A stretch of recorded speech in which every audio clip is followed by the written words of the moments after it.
하나님 말씀 빌립보서 4장 말씀을 함께 봉독하겠습니다. 빌립보서 4장 10절에서 20절 말씀입니다.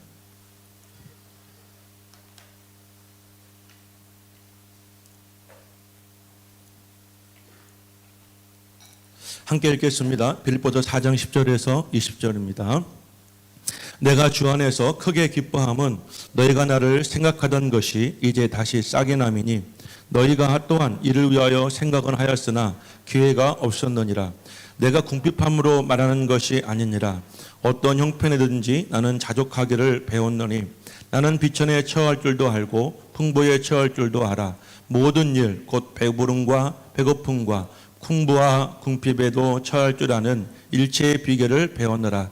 내게 능력 주시는 자 안에서 내가 모든 것을 할 수 있느니라. 그러나 너희가 내 괴로움에 함께 참여하였으니 잘하였도다. 빌립보 사람들아, 너희도 알거니와 복음의 시초에 내가 마게도냐를 떠날 때에 주고받는 내 일에 참여한 교회가 너희 외에 아무도 없었느니라. 데살로니가에 있을 때에도 너희가 한 번뿐 아니라 두 번이나 나의 쓸 것을 보내었도다. 내가 선물을 구함이 아니요 오직 너희에게 유익하도록 풍성한 열매를 구함이라. 내게는 모든 것이 있고 또 풍부한지라. 에바브로 디도편에 너희가 준 것을 받음으로 내가 풍족하니 이는 받으실 만한 향기로운 제물이요 하나님을 기쁘시게 한 것이니라. 나의 하나님이 그리스도 예수 안에서 영광권대 그 풍성한 대로 너희의 모든 쓸 것을 채우시리라. 하나님 곧 우리 아버지께 세세 무궁하도록 영광을 돌릴지어다. 아멘. 오늘 본문의 말씀을 통해서 당신은 지금 풍성한 삶을 살고 계십니까? 당신은 지금 풍성한 삶을 살고 계십니까? 라는 말씀 제목으로 하나님 말씀 전하겠습니다. 어제 추수감사 예배를 준비하는데 두 분의 우리 남자 우리 집사님 권찰님이 크게 활약을 해주셨어요. 우리 강단을 보시면 작년까지는 이 강단 장식이 강단 뒤쪽에 있었는데 올해는 앞에 있죠. 왜 앞에 있게 되었냐면 우리 최원석 권찰님이 그동안 10여 년 동안 우리 수년 집사님과 함께 꼭 이 강단 장식을 함께 해주셨는데 뒤에 있으면 안 보인다고 앞에 있어야 잘 보인다고 그래서 무대를 감독이 되셔서 이렇게 장식을 해주셨어요. 그리고 이제 오늘 예배를 마치고 주방에 이제 식당에 가시면 아마 여러분 그동안 우리 교회에서 드셔보지 못했던 놀라운 음식들을 드시게 될 겁니다. 어제는 우리 식당에서 우리 윤수 집사님과 또 우리 권수영 집사님이 함께 저녁에 오후부터 준비해 주셨는데 우리 권 집사님이 주방장이 되셔서 신이 또 주방을 또 지휘해 주시고 그래서 어제 굉장히 제가 정말 행복하고 또 뿌듯했는데 추수감사 예배 준비해 주신 여러분들 주님 이름으로 감사를 드리고 또 순종하는 마음으로 이렇게 강단에 하나님께 쌀을 드릴 수 있어서 너무나 감사를 드립니다.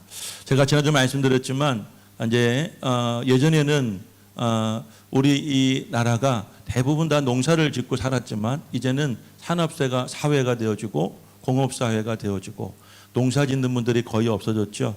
근데도 풍성한 우리 추수감사 예배를 어떻게 드리면 좋을까 고민하다가 우리가 이렇게 쌀이라도 각 가정에서 하나님께 드리면 물론 헌금도 드리지만 하나님께서 더 우리 마음속에 기쁨을 주시고 또 추수감사의 영광을 받지 않으실까라는 그런 은혜를 받아서 이제 여러분과 함께하게 되었습니다. 이 모든 것 다 하나님이 받으신 줄로 믿습니다.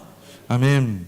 여러분 오늘 진심으로 하나님께서 올 한 해 여러분에게 주신 은혜가 풍성해서 감사한 마음으로 우리 추수감사 예배를 드리고 계십니까? 그리고 예수를 믿으면 정말 풍성한 삶을 살 수 있다고 하는 믿음의 변함이 없으십니까? 오늘 우리의 대답을 오늘 본문 말씀에서 사도 바울의 말을 빌리자면 그렇다고 말합니다. 그 이유를 사도 바울은 오늘 본문 19절 말씀에 이렇게 이야기를 합니다. 나의 하나님이 그리스도 예수 안에서 영광 가운데 그 풍성한 대로 너의 모든 쓸 것을 채우시리라. 아멘이십니까? 지금까지 하나님께서 여러분에게 풍성하고 넉넉하게 채워 주셨습니까? 하지만 사실은 현실은 넉넉하기는커녕 더 빡빡하지 않습니까? 만약 지금 우리가 예수를 믿지 않는 세상 사람들과 같다 본다면 그저 팔자련이, 그냥 우리가 무슨 일을 겪든지 어떤 상황이든지 그저 팔자련이 하고 살겠지만, 우리가 예수를 믿는 그 순간부터 우리의 마음속에 기대감이라는 게 생기지 않으셨어요? 그래서 무슨 일이 생길 때마다 하나님이 우리 인생에 개입해 주시겠지, 도와주시겠지, 또 우리에게 복을 주시겠지, 이 모든 어려운 문제를 해결해 주시겠지라고 하는 그런 기대감을 갖게 됩니다. 그래서 우리는 그 기대감으로 인해서 늘 하나님을 의식하게 되어지고 언제 그 일이 벌어질까 늘 기대하게 되어집니다. 하지만 결과적으로 보게 되어지면 예수 믿기 전이나 예수 믿은 다음이나 현실의 삶을 돌아보면 크게 달라진 것은 없는 것 같습니다. 오히려 여러분들, 우리는 더 힘들어졌다는 생각도 하게 됩니다. 기대감을 갖고 주님이 개입해 주셨으면 하고 그 주님을 의식하고 살았는데 그렇지 않다 보니 우리 마음속에 실망감이 더 크고, 그리고 하나님에 대한 원망감, 그리고 하나님에 대한 불신도 우리 마음속에 싹이 틀 때가 있다는 사실이죠. 그런데 그런 현실은 사도 바울도 마찬가지였습니다. 풍성함과는 거리가 멀었고 그는 넉넉하기보다는 늘 궁핍했다고 성경은 말합니다. 오히려 예수를 믿고 나서 그가 가지고 있던 모든 것마다 다 잃어버리게 되었습니다. 오늘 사도 바울이 빌립보서를 쓰게 된 가장 중요한 이유가 뭔지 아십니까? 그것은 빌립보 교회 성도들이 어려운 사도 바울의 형편을 알고 돈을 모아서, 헌금을 모아서 에바브로 디도의 편에 2번이나 선교 헌금을 보내준 것에 대한 감사한 마음을 전하려고 이 빌립보서를 쓰게 된 것입니다. 그러니까 지금 사도 바울은 누군가가 자신을 돕지 않으면 매우 어려운, 정말 궁핍하고 정말 어려운 형편에 처해 있었던 것입니다. 그런데 오늘 19절 말씀에 바울은 뭐라고 말합니까? 하나님 아버지께서 예수 그리스도 안에서 그 영광 가운데 풍성하신 대로 우리의 모든 것을 채워주시리라. 할렐루야. 바울에게는 그런 믿음의 고백이 있었더라는 것입니다. 아마 우리 중에 지금 로마 감옥에 갇혀 있으면서 언제 죽을지 모르고 또 늘 궁핍함과 배고픔과 추위와 고통 속에 살고 있는 여러분들, 이 바울보다 비천하게 사는 사람은 없을 것입니다. 그런데 놀랍게도 우리는 그 바울보다 풍부하다고, 풍성하다고 믿고 살아가는 사람도 없을 것입니다. 그러면 어떻게 현실적으로 그렇게 비천하고 또 궁핍한 상황 속에서 바울은 풍성하다고 고백할 수 있었고 정말로 그는 풍성한 삶을 어떻게 살 수가 있었을까요? 오늘 그 이유를 본문의 말씀을 통해서 찾아보도록 하겠습니다. 첫 번째, 우리는 먼저 바울에게 자족하는 삶의 비결을 배워야 합니다. 할렐루야. 다 같이 한번 읽어보겠습니다. 시작. 자족하는 삶의 비결을 배워라. 자, 이 말이 무슨 말일까? 풍성한 삶, 그러면 우리는 떠오르는 게 뭘까요? 많아야 된다는 것 아니겠습니까? 넘더라도 넉넉하고 넘치더라도 풍족한 것, 그것이 풍성한 삶이라고 우리는 생각합니다. 정말 그럴까요? 정말 소유가 많아지고 남더라도 넉넉해서 풍부하면 우리는 풍성하다고 그렇게 느끼고 그렇게 믿고 살아갈 수가 있을까요? 지금은 역사 속에 사라진 인물이지만 부자라고 하면 빠지지 않는 한 분이 있죠. 바로 록펠러라는 분입니다. 지금의 돈의 가치를 환산하면 빌 게이츠보다 약 3배나 많은 그런 그 부를 축적했던 사람이에요. 어느 날 그에게 한 기자가 가서 물었다고 그럽니다. 당신은 현재 당신이 가지고 있는 그 재물에 만족하십니까? 그랬더니 그가 이런 대답합니다. 아니요. 그러면 얼마를 더 소유해야지 만족하실 수 있겠습니까? 그랬더니 그가 이렇게 말했습니다. 조금만 더요. 조금만 더 있어야지 만족합니다. 라고 대답을 했다는 거예요. 여러분, 우리가 소유가 많아진다고 더 풍성한 삶을 살 수 있는 것이 아닙니다. 우리가 그렇게 꿈꾸는 부유한 사람, 부자가 된다고 해서 우리는 풍성하게 살아갈 수도 있는 것이 아닙니다. 오히려 소유하면 소유할수록 우리에게는 더 많은 것을 얻고자 하는 목마름만 더 있을 것입니다. 지지난주에 우리가 창고 리모델링 공사를 했습니다. 처음에 제가 창고를 지을 때 생각이 조금 짧았어요. 그래서 한 해를 지나보니 여름에 비가 와도 그 옹벽에서 물이 내려오지 않길래 저는 옹벽에 붙여서 건물을 지었는데 바로 그 다음 해에 49년 만에 우리 중부권에 여러분 유례 없는 그런 장마가 지나갔죠. 물이 아주 홍수처럼 쏟아져 나와서 창고가 아주 물로 가득 채워졌었습니다. 그때부터 여름만 되어지면 비만 오면 창고에 물이 계속 차서 창고 안에 있던 모든 물건들이 다 곰팡이 나고 다 썩어서 이제 못 쓰게 되었어요. 창고를 다시 리모델링 하려고 이제 창고 안에 있는 모든 물건을 꺼내내었다 보니까 물론 일부의 물건은 쓸만한 물건은 다시 창고에 넣었지만 쓸모없는 물건들을 꺼내내어 보니까요. 얼마나 많은 양이 나왔냐면 무려 트럭으로 우리 박 지사님 남편의 트럭으로 새 트럭을 가득 채울 만큼 저 조그마한 창고 안에서 어마어마한 양의 쓰레기가 나왔어요. 제가 그걸 보면서 이런 생각을 했어요. 처음에 그 물건을 넣을 때는 분명히 필요해서 중요해서 언젠가는 쓸 줄 알고 제가 그걸 집어넣었는데 시간이 지났어요. 우리가 15년 교회 역사 속에 15년 전에 넣은 것도 있더라고요. 15년 동안 차곡차곡 정말 중요하고 필요한 줄 알고 그곳에 쌓아 넣어놨는데 나중에 가보니 하나도 쓸모없는 그냥 쓰레기가 되고 말았다는 거예요.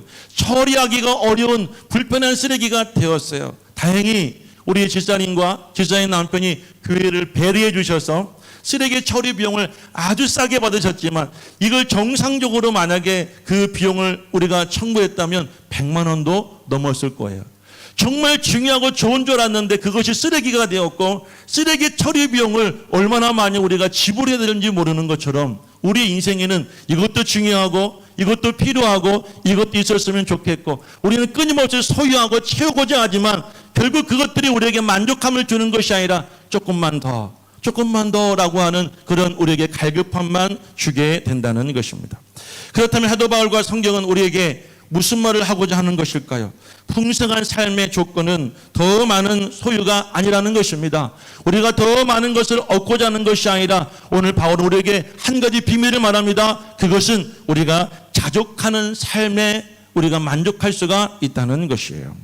하지만 문제는 우리가 지금까지 조건 반사의 법칙 하에서 소유의 존재의 양식을 따라 살아왔기 때문에 다시 말하면 우리가 많아야지 많이 소유해야지 그 조건이 채워져야지 우리는 만족하고 감사하고 그 조건에 채워지지 않으면 소유하지 못하면 우리는 풍요하지 못하다고 생각되어지는 그렇게 가르쳤고 그렇게 살아가는 우리 인생의 선배들과 역사를 보면서 나도 모르는 사이에 그것이 옳은 줄 알고 그것이 맞는 줄 알고 살아왔던 우리가 도저히 할 수 없는 것이 있습니다. 그것이 무엇이냐면 바로 자족하는 삶이에요. 스스로 만족하는 삶이라는 것이죠. 한마디로 말하면 우리는 늘 만족하지 못하며 살아가고 있다는 것입니다. 그런데 정말 누구보다도 궁핍한 삶을 살고 있었던 사도 바울, 언제 죽을지도 모르는 그의 인생 앞에 그는 이렇게 고백합니다. 11절 말씀을 우리 다 같이 한번 읽어보겠습니다. 보면 11절입니다. 시작. 내가 궁핍함으로 말하는 것이 아니라 어떠한 형편에든지 나는 자족하기를 배웠노라. 할렐루야. 놀랍지 않습니까? 이 사람은 어떠한 형편에든지 나는 자족한다고 합니다. 이것은 해도 안 되니까 그냥 체념한 것도 아니고 그냥 궁핍한 자신의 현실, 도저히 내가 몸부림쳐도 변하지 않는 그 현실을 그냥 받아들인 것이 아닙니다. 자족이란 말은 그냥 체념한 채 소극적으로 우리의 현실을 받아들이는 것이 아니라 이 자족이란 말의 원어의 뜻은 이런 뜻이 있습니다. 자기 스스로 충분히 만족하다. 할렐루야. 내 스스로가 지금 현재의 삶에 조금도 부족함이 없이 아주 충분히 만족하다라는 그런 뜻입니다. 오늘 이 11절 말씀 속에 바울은 나는 어떠한 형편이든지 자족하기를 배웠다라고 말하죠. 여기서 말하는 어떠한 형편이라는 말은 여러분 우리가 어떤 상황에 처해 있든지 내가 지금 무슨 일을 당하고 있든지 내가 부유하든지 내가 가난하든지 건강하든지 내가 약하든지 사업이 잘 되든지 사업이 안 되든지 성공하든지 실패하든지 나의 상황에 지금 어떠한 형편에 처해져 있다 할지라도 나는 늘 만족합니다. 나는 늘 풍요합니다. 나는 늘 풍성합니다. 라는 그런 믿음의 고백인 줄로 믿습니다. 사도 바울은 어떻게 이런 상황 속에서 충분히 만족할 수 있었을까요? 그의 자족의 비결은 무엇이었을까요? 다시 한번 19절 말씀을 우리 한번 읽어봅니다. 19절 말씀 다 같이 큰 소리로 읽어보겠습니다. 시작. 나의 하나님이 그리스도 예수 안에서 영광 가운데 그 풍성한 대로 너의 모든 쓸 것을 채우시리라. 여러분들 이 비밀이 무엇인지 발견하셨습니까? 사도 바울에게 이 풍성함을 주시는 분이 누구라는 거예요? 하나님 아버지라는 거예요. 그러면 이 하나님 아버지는 무엇 가운데 내가 누구 안에 있을 때에 내가 풍성하며 자족할 수 있다고 말할 수 있어요? 예수 그리스도 안에 있을 때. 내가 세상 속에 있어서 사람을 보거나 환경을 보거나 물질을 보거나 여러분 이 땅의 모든 것을 볼 때에는 만족할 수 없었고 감사할 수 없었고 풍요할 수 없었지만 하나님은 나의 하나님께서는 예수 그리스도를 보내주셨고 내가 예수 그리스도 안에 있을 때에는 그 주님이 나에게 무엇을 주신다고 말합니까? 영광을 주신다고 말합니다. 그 영광 가운데서 사도 바울은 늘 풍성하고 그렇기 때문에 그는 어떤 형편이든지 자족하고 만족하고 충분히 감사하는 삶을 살아갈 수가 있게 되었던 줄로 믿습니다. 모세가 이스라엘 백성들과 함께 출애굽을 하고 시내산까지 가는데 걸린 시간이 45일이라는 시간이 걸렸습니다. 그리고 모세는 이 시내산에서 40일 동안 여러분들 올라가서 하나님과 언약을 맺죠. 하나님께서 십계명도 주셨고 그리고 이스라엘 백성들이 하나님과 앞으로 이제 연관을 맺고 관계를 맺고 살아갈 때 어떻게 신앙생활을 하며 살아가야 될지 예절과 법도를 가르쳐 주셨습니다. 그리고 이 모세는 다시 산에 내려와서 그걸 가지고 백성들과 함께 하나님 앞에서 이 시내산 언약을 맺게 됩니다. 그때 하나님께서 모세에게 주신 여러 가지 율례와 법도 가운데 한 가지가 무엇이었냐면 절기를 지키라는 말씀이었어요. 세 가지 절기. 첫 번째는 어떤 절기였습니까? 유월절 절기를 지키라는 것이었습니다. 이 유월절 절기는 무엇을 기념하는 것이었냐면 이스라엘 백성들이 애굽에서 탈출한 것을 기념하고 이 절기를 지키라는 것이었습니다. 두 번째 절기는 여러분들 이 맥추절 절기인데 맥추절 절기라는 것은 이스라엘 백성들이 첫 열매를 거두고 하나님께 드릴 때 드리는 그 절기를 말합니다. 그리고 세 번째 절기는 수장절인데요. 한 해의 농사를 다 마치고 그것을 곳간에 다 거두어 드린 다음에 하나님께 감사함으로 드리는 그런 절기였어요. 자, 그런데 그 당시의 시간으로 보게 되어지면 이 세 가지 절기 중에 이루어진 것은 한 가지밖에 없었죠. 그들은 애굽에서 탈출해서 가나안을 향해서 가고 있었지 아직 가나안 땅에 가지는 않았잖아요. 농사를 지어보지 않았잖아요. 내 땅이 어디에 있는지 내 소유가 무엇이든지 이 사람들은 알 수도 없었고 아직 자기 것이 아무것도 없었던 그런 때인 줄로 믿습니다. 그런데 여러분들 성경에는 그곳에 11개월을 머물다가 가나안 땅과 가장 가까운 땅이었던 가데스 바네아 땅에 도착하기까지 걸린 시간이 2년이 걸렸다고 합니다. 이제 2년이 지나고 나서 드디어 이스라엘 백성들이 가나안 땅에 갈 수 있게 되었어요. 12명의 정탐꾼들이 각 지파에서 뽑혀서 가나안 땅을 정탐하고 왔고 그 정탐에 대한 보고를 하게 되었습니다. 그 보고를 기점으로 해서 그들의 운명이 바뀌게 되어집니다. 10명의 사람들은 자신들의 눈으로 본 것을 인간적으로 눈으로 본 것을 가지고 그대로 이야기합니다. 그 땅은 매우 풍요한 땅이지만 그 땅에는 기골이 장대한 백성이 살고 있고 우리는 그들에 비하면 메뚜기와 같습니다. 그런데 신기하게도 사람들은 그런 부정적인 말을 듣고 신뢰합니다. 그 말을 듣자마자 여러분들 절망합니다. 낙심합니다. 그리고 하나님을 원망합니다. 자신들이 이끌은 모세와 아론을 죽이려고 했습니다.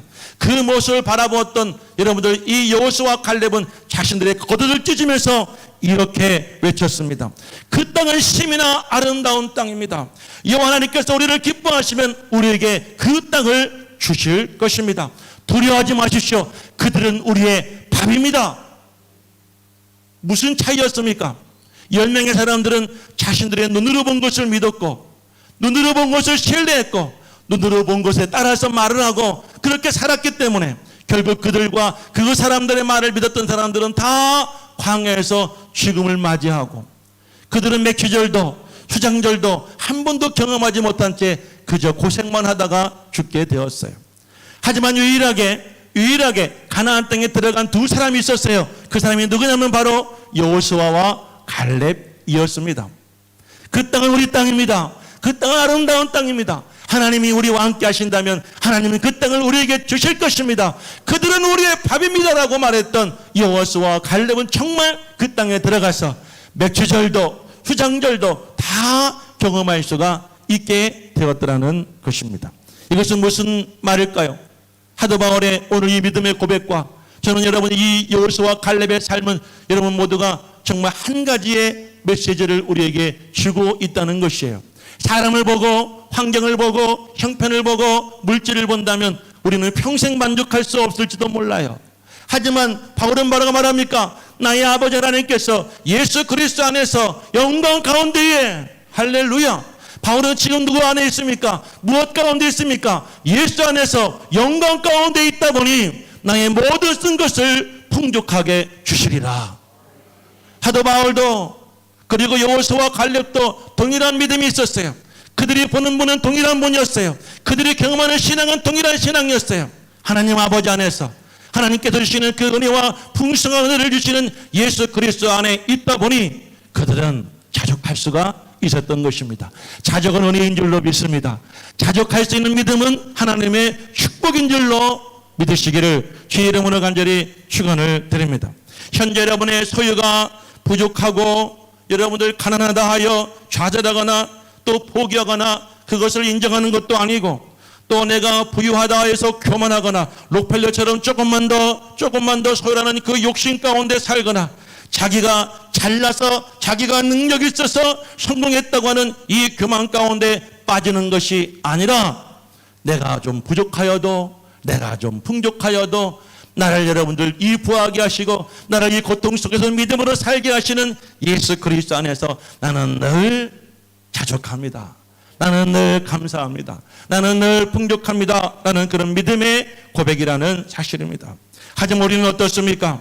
조금만 힘들고 어려우면 세상 다 이런 사람처럼 살지 않습니까? 그리고 조금만 더 부유해지면 정말 평생 못 써보고 못 누리고 산 사람처럼 우리는 환장하며 살지를 않습니까? 여러분 힘들고 어려우면 어려운 대로 부유하고 여러분 풍족하면 풍족한 대로 할 수만 있으면 우리는 하나님과는 조금 더 멀어지며 세상과 물질에 대한 강한 욕망을 분출하며 살고 있지는 않았습니까? 자족하게 하시는 분이 하나님이십니다. 믿으시면 아멘 하시길 바랍니다. 우리의 마음속에 어떤 환경이든지 만족할 수 있고 여러분 어떤 환경에서든지 풍요함을 우리가 누릴 수 있고 그것에 따라서 우리가 감사할 수 있는 은혜와 믿음을 주시는 분은 우리 하나님 아버지신 줄로 믿습니다. 그 은혜는 우리가 예수 그리스도 안에 있을 때만 경험할 수가 있는 하나님의 은혜여 축복의 열매임을 믿으셔야 합니다. 이스라엘 모든 백성들 10명의 정탐꾼과 그들의 말만 신뢰하고 그들과 함께 밤새 울며 불며 원망하고 하나님을 저주하고 그들을 지금까지 거기까지 이끌어왔던 모세와 아론을 어떻게든지 잡아 죽여주겠던 아우성이었던 그들은 하나님이 진노하십니다. 그래서 여러분들 10명의 정탐꾼들 하나님께서 심판하셔도 그들은 죽습니다. 그리고 나머지 백성들은 38년 동안 광야에서 그 광야길만 헤매다가 한 사람도 가나안 땅에 가지를 못했습니다. 사랑하는 여러분, 우리가 자족하지 못한다면 우리가 아무리 예수를 열심히 믿는다 할지라도 우리가 교회를 아무리 잘 다닌다 할지라도 광야 같은 세상 속에서 우리는 방황하다가 맥주절의 기쁨, 수장절의 그 영광을 누리지 못한 채 감사와 영광을 누리지 못한 채 우리는 그렇게 살다가 죽을 수도 있다는 사실을 기억하시기를 바랍니다. 할렐루야. 사도 바울이 이렇게 말합니다. 11절과 12절 다 같이 한번 읽어보겠습니다. 11절과 12절 다 같이 있습니다. 시작. 내가 궁핍함으로 말하는 것이 아니라 어떤 형편이든지 나는 자족하기를 배웠노니 나는 비천에 처할 줄도 알고 풍부에 처할 줄도 알아. 모든 일 곧 배부름과 배고픔과 풍부와 궁핍에도 처할 줄 아는 일체의 비결을 배웠노라. 자족하기를 배웠습니다. 그리고 일체의 비결을 배웠습니다.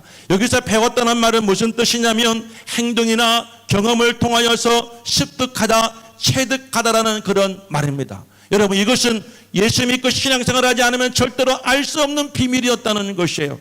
내가 예수를 믿고 살아가다 보니 고난 속에서도 나에게 위로를 주시고 나에게 은혜를 주시고 그리고 나를 내버려두지 않으시고 나를 건져주시고 권하신 주님께서 풍족하게 하시는 그 은혜를 사도 바울은 경험을 통해서 얻게 된 거예요. 체득하게 된 거예요. 그래서 바울이 이렇게 말한 겁니다. 지금 현재 내가 궁핍하다고 말하는 것이 아니라 나는 어떤 형편이든지 자족할 수가 있습니다. 나는 이것을 배웠습니다. 언제요? 내가 부유함 속에서도 배웠고, 내가 가난함 속에서도 배웠고, 내가 건강할 때도 배웠고, 내가 약할 때도 배웠고, 내가 모든 삶 속에서 이 모든 비밀을, 이 모든 역사를 나는 몸으로 경험했습니다.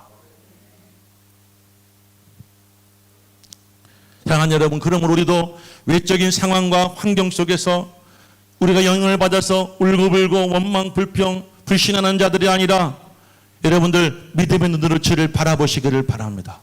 그럴 때 우리는 자족할 수 있는 우리에게도 놀라운 비밀의 역사를 우리도 알고 얻게 될 줄로 믿으시기를 주 이름으로 간절히 축복합니다. 자, 여러분들 두 번째, 우리가 어떻게 하면 풍성한 삶을 살 수가 있을까요? 두 번째는 우리가 나눌 때 풍성하게 채우시는 하나님을 경험해야 하는 것입니다. 우리는 먼저 자족하는 삶을 사는 사람, 그 사람을 가리켜 풍성한 삶을 사는 사람이라고 했습니다. 그런데 우리가 풍성한 삶을 우리는 자족함만 가지고 채워지지를 않습니다. 우리가 스스로 자족하다고 해서 그것이 완전히 풍족할 수는 없습니다. 그러면 우리는 더 나아가서 어떻게 살아야 되냐면 나눌 때에 우리도 풍성해짐을 믿음 안에서 경험해야 하는 것입니다. 하지만 우리가 자족하는 것만큼 나누는 삶 역시 쉽지 않습니다. 어렵습니다. 그 이유는 먼저는 우리는 늘 넉넉하고 여러분 나는 풍족하지 못하다고 생각하고 있기 때문이에요. 또 한 가지는 뭐냐면 그렇기 때문에 내가 나누면 나눌수록 내 것을 주면 줄수록 내 것이 없어진다고 하는 그런 생각을 하고 있기 때문인 줄로 믿습니다. 그것은 당시 초대교인들도 마찬가지였던 것 같습니다. 오늘 15절 말씀을 함께 읽어봅니다. 본문 15절을 우리 다 같이 읽어보겠습니다. 15절입니다. 시작. 빌립보 사람들아, 너희도 알거니와 복음의 시초에 내가 마게도냐를 떠날 때에 주고받는 내 일에 참여한 교회가 너희 외에 아무도 없었느니라. 바울이 개척한 교회가 얼마나 많이 있었습니까? 그런데 이 나눔, 이 여러분들 주님 안에서 선교하고 주님 안에서 나누는 이런 삶을 실천한 교회는 빌립보 교회에는 없었다는 것입니다. 왜냐하면 그 당시에 교회들은 다 어려웠습니다. 핍박을 받고 있었습니다. 사회적으로 공격을 받고 있었습니다. 또한 여러분은 그들은 그렇기 때문에 그 힘듦 속에서 나누면 나눌수록 어렵다고 하는 그런 생각에 가득 채워졌기 때문입니다. 그런데 바울은 어떻게 이들이 나눌 수 있었다고 이야기합니까? 오늘 19절 말씀을 다 같이 한번 읽어보겠습니다. 다시 한번 오늘 19절 너무나 중요한 말씀 우리 한번 읽어봅니다. 시작. 나의 하나님이 그리스도 예수 안에서 영광 가운데 그 풍성한 대로 너의 모든 쓸 것을 채우시리라. 할렐루야. 아멘. 우리가 왜 나눌 수 있냐면 하나님이 채우신다고 하는 믿음이 있을 때에, 하나님의 채우시는 그 은혜를 경험하는 그런 신앙생활 할 때에 우리 역시 나눌 수가 있는 줄로 믿습니다. 여러분들 받는 건 바울인데 근데 왜 하나님이 그들을 채운다고 하실까요? 오늘 18절 말씀도 읽어보겠습니다. 18절 다 같이 시작. 내게는 모든 것이 있고 또 풍족한지라 애범으로 디도 편에 너희가 준 것을 받음으로 내가 풍족하니 이는 받으실 만한 향기로운 제물이요 하나님을 기쁘시게 한 것이다. 이것이 비밀인 것입니다. 나눔의 기쁨, 우리가 나눌 수 있는 풍성함은 여러분 어떤 믿음이 있기 때문에 가능한 것이냐면 여러분들 우리가 나눌 때 하나님께서는 그것을 받으실 만한 풍성한 여러분 향기로운 제물이 되었고 하나님께서는 그것을 기쁘시게 여기신다는 믿음이 있기 때문에 가능한 줄로 믿습니다. 할렐루야. 우리는 언제 이웃과 나눌 수 있습니까? 하나님께 주시는 은혜가 있을 때, 감동이 있을 때, 감격이 있을 때 나눌 수가 있는 것인 줄로 믿습니다.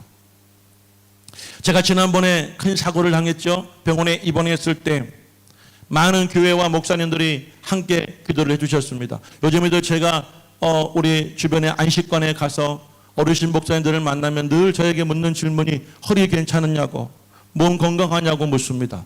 괜찮습니다라고 대답을 하면 내가 기도했어, 우리가 원 목사 기도했어, 당신 잃지 말라고, 하나님 살려달라고 간절히 기도했어라고 말씀을 해주세요. 여러분 벌써 시간이 오래 지났는데 목사님들은 잊지 않고 저를 위해 기도하신다고 말씀해 주십니다. 얼마나 감격스럽고 얼마나 감사한지를 모릅니다. 그때에 한 교회에서, 우리 교회에서 멀지 않은 옆에 드림교회에서 담임 목사님이 예배 가운데 성도에게 그런 광고를 했다고 그럽니다. 오늘 특별헌금을 합시다. 옆교회 엄목사가 사고를 났는데 우리가 좀 도와줍시다. 그랬더니 교회에서 70만 원의 헌금이 여러분 그날 성도들이 냈다고 해요. 이거는 주일헌금이 아니라 특별헌금이에요. 목사님은 30만 원을 더해서 저희에게 100만 원을 전해주셨습니다. 그런데 거기서 끝나지 않았습니다. 목사님의 말씀을 들었던 한 집사님이 우리 아내에게 150만 원을 전해주었다고 그럽니다. 그런데 그 집사님은 백화점에서 점원일을 하시는 분이셨습니다.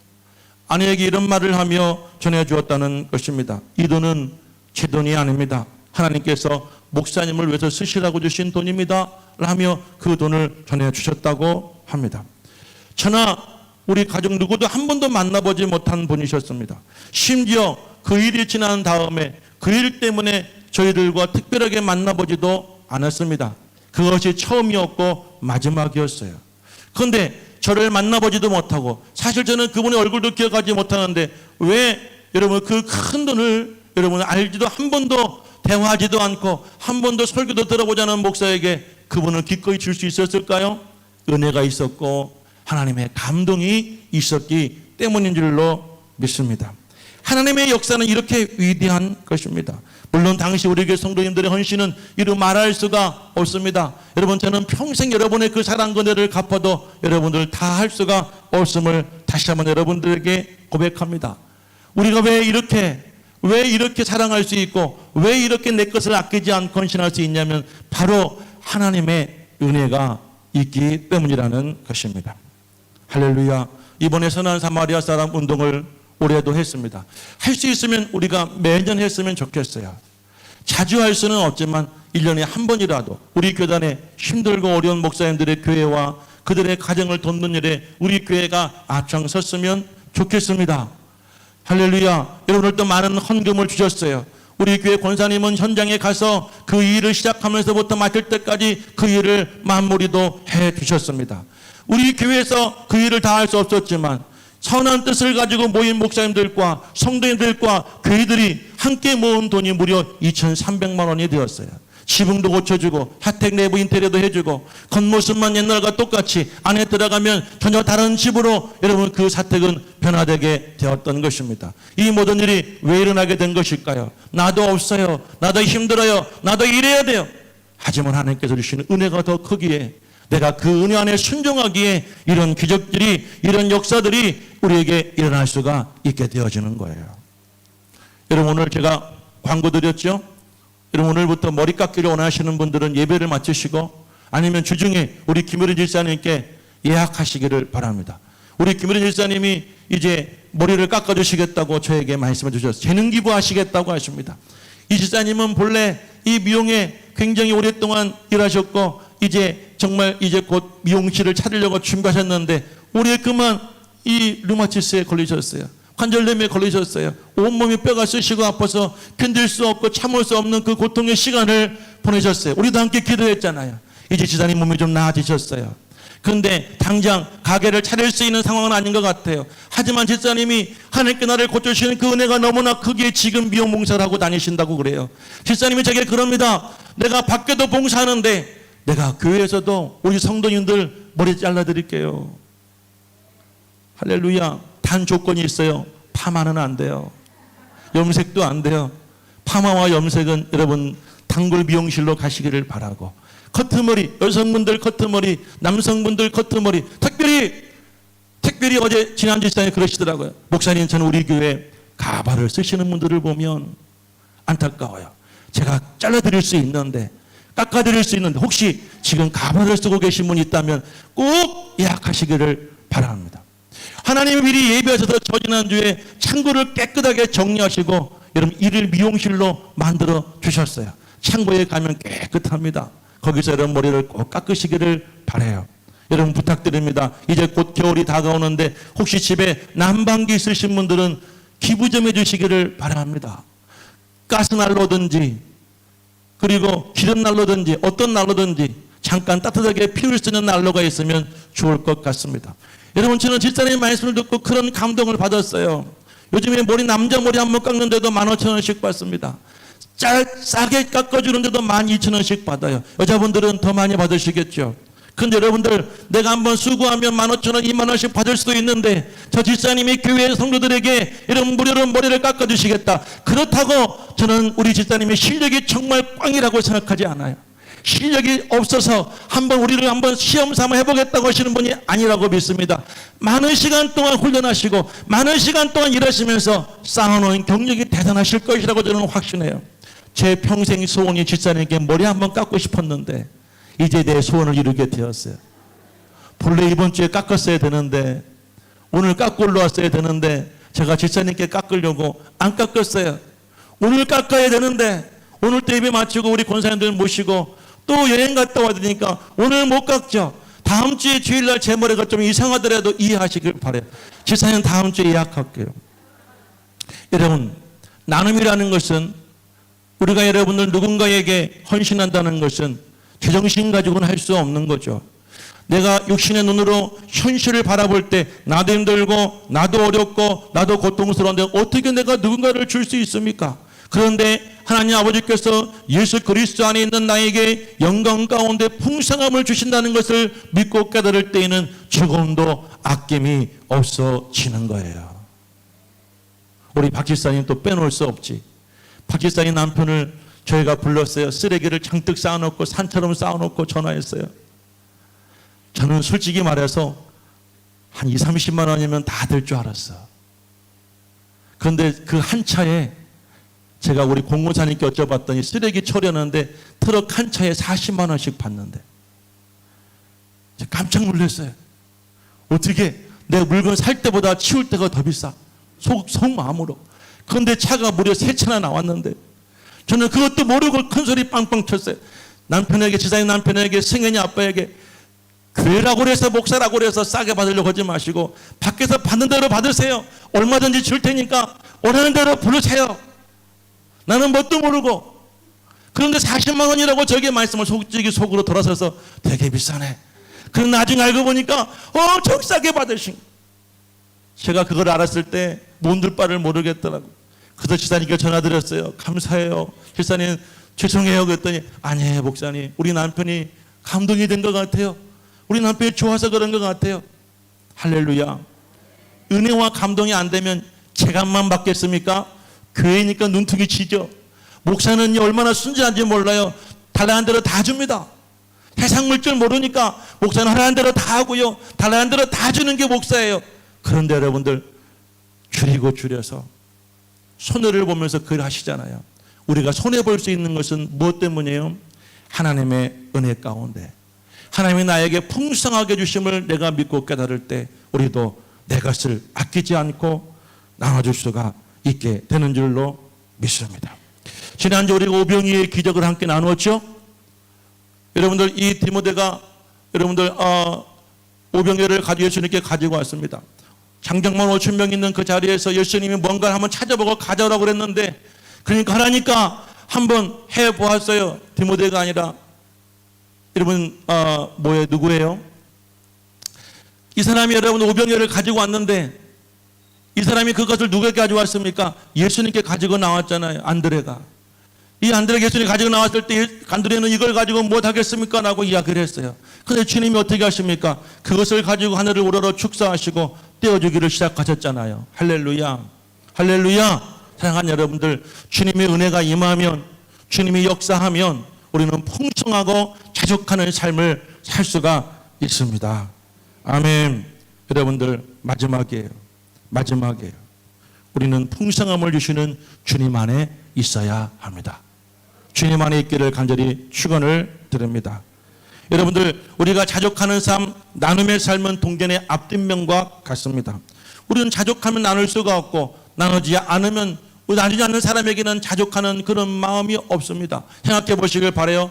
내가 정말 1억 원이 있다고 그럴 때에 1억 원이 있는 사람은 나는 5천만만 있어도 정말 나는 만족할 수 있어요. 진심으로 나는 5천만 원 가지고 살 수 있어요. 나는 그런 마음이 있으면은요, 누구에게 5천만 원 주는 거 아까워하지 않아요. 그런데 어떤 사람이 1억 원 있는데 난 이것도 부족해. 나는 아직 부족해. 조금만 더 있었으면 좋겠어. 이런 사람에게 누군가가 정말 100만 원만 1000만 원만 빌려달라고 그러면 줄 수가 있겠습니까? 줄 수가 없겠죠. 자족하지 못하면 나눌 수도 없습니다. 여러분, 나눔이 없는 사람은 자족함이 없는 사람이에요. 그런데 이 자족함과 나눌 수 있는 이 삶의 비밀은 무엇 때문일까요? 여러분들 13절 말씀, 우리 13절 말씀 읽어봅니다. 13절 다 같이 시작. 내게 능력 주시는 자 안에서 내가 모든 것을 할 수 있느냐. 다시 한번 읽어보겠습니다. 시작. 내게 능력 주시는 자 안에서 내가 모든 것을 할 수 있느니라. 오늘부터 이 말씀을 꼭 붙잡고 사시기를 바랍니다. 돈이 해주는 것이 아니에요. 사람이 해주는 것이 아닙니다. 정권이 해주는 것이 아니에요. 지식이 해주는 것이 아니에요. 세상 지혜가 해주는 것도 아니에요. 내게 능력 주시는 예수 그리스도 안에 있을 때 저 여러분들은 모든 것을 할 수가 있는 줄로 믿습니다. 하나님만 믿고 하나님 안에 거하고 하나님 은혜와 능력을 구하며 살아갈 수 있는 저와 여러분 되시기를 바라요. 그러면 지금 우리가 아무리 힘들고 어려워도 우리가 하는 일들이 잘 되지 않는다 할지라도 우리는 만족할 수 있어요. 우리는 감사할 수 있어요. 우리는 풍성함을 누릴 수가 있어요. 할렐루야. 제가 어르신들 앞에 죄송합니다만은 저도 이제 곧 50이 다 되어서 갑니다. 40대 중후반 넘어가니까 제일 걱정되는 것 중 하나가 건강 걱정이에요. 제가 여러분들을 보고 주변의 사람들을 보면서 왜 사람들이 갑자기 병에 걸릴까? 수많은 이유 중에 하나가 무엇인가 봤더니 근심 걱정을 하면 병에 걸리더라고요. 막 괴로워하고 잠을 못 자고 근심하고 그러니까 밥도 못 먹고 생각도 닫혀지고 폐쇄적이고 그러다가 어느 날 갑자기 병원에 가니까 내 몸에 이상이 생겼고 죽을 병에 걸렸다는 이야기를 들을 수도 있어요. 그래서 제가 아내에게 늘 하는 이야기가 뭐냐면 여보 만족하고 살자. 감사하고 살자. 우리 힘들고 어려울 때 우리 교회 한번 가보자. 그래서 우리는 힘들 때마다 마음이 힘들 때마다 교회를 찾아옵니다. 저는 세상에 어느 경치 좋고 어느 관광지보다도 우리 교회 저 언덕 위에서 교회를 바라볼 때 그렇게 행복하고 그렇게 감격스럽고 그렇게 감사할 수가 없어요. 우리 뒤에 마당에 보면요. 우리 사무실 앞에 의자 2개를 놓았어요. 그리고 의자 2개 앞에다가 플라스틱으로 싼 의자를 또 갖다 놓았어요. 왜 놓았냐면 우리 2 사람 다리 올려놓고 그냥 나무 멍 때리자고.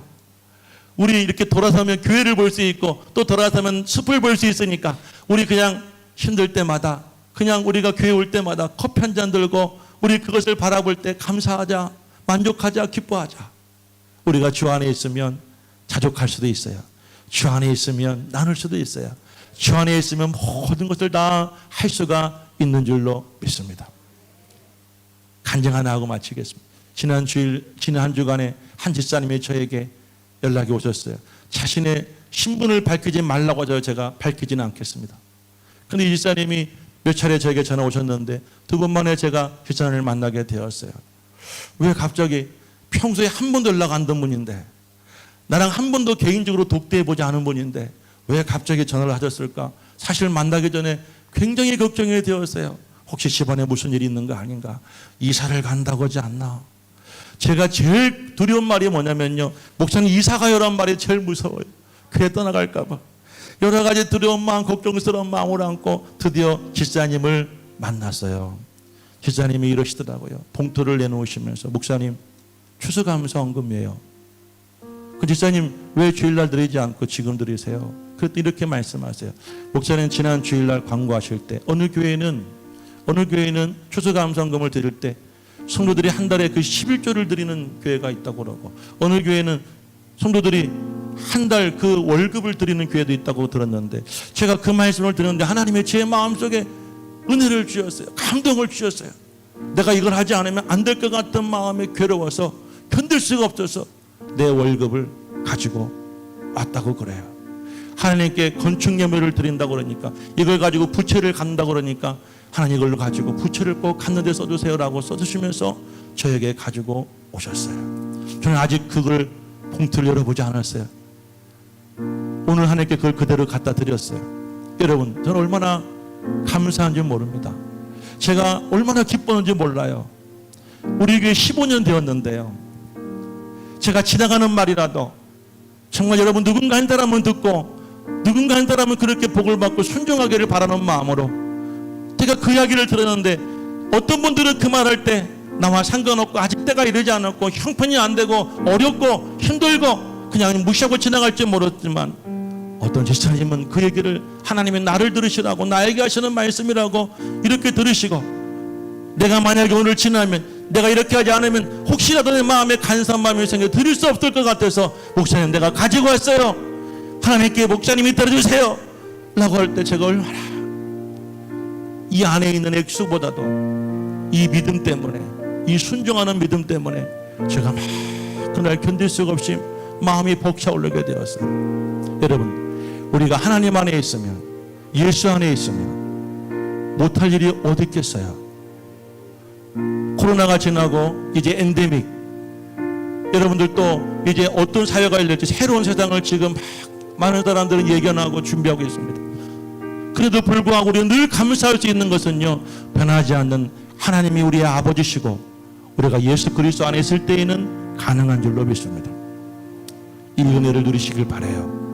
이 능력 가운데 살아갈 수 있는, 내가 뭐라고 말합니까? 능력 가운데 내게 능력 주시는 자 안에서 나는 모든 것을 할 수가 있느니라. 하나님 아버지께서 예수 그리스도 안에서 여러분 영광 가운데 나의 모든 쓸 것을 풍족하게 채우시리라. 이런 바울의 믿음의 고백이 이제 여러분과 저의 정말 살아있는 믿음의 고백이 되어서 어떤 상황이든 자족하시고, 여러분들 이제는 좀 나누시고, 우리 교회 늘 나누는 교회지만 앞으로 더 많은 것을 더 나눴으면 좋겠어요. 그래서 물질이 썩어서 그 썩은 물질 때문에 그 안에 냄새가 나고 성도들이 싸우고 성도들이 갈등하는 교회가 아니라, 있는 것만큼 주신 것만큼 나누고 베풀고 헌신하고 사랑할 수 있는 교회, 이 모든 것을 주시는 하나님 예수 그리스도 안에 있는 여러분과 제가 되시기를 주의 이름으로 간절히 축복합니다. 할렐루야. 함께 기도, 우리 찬양하고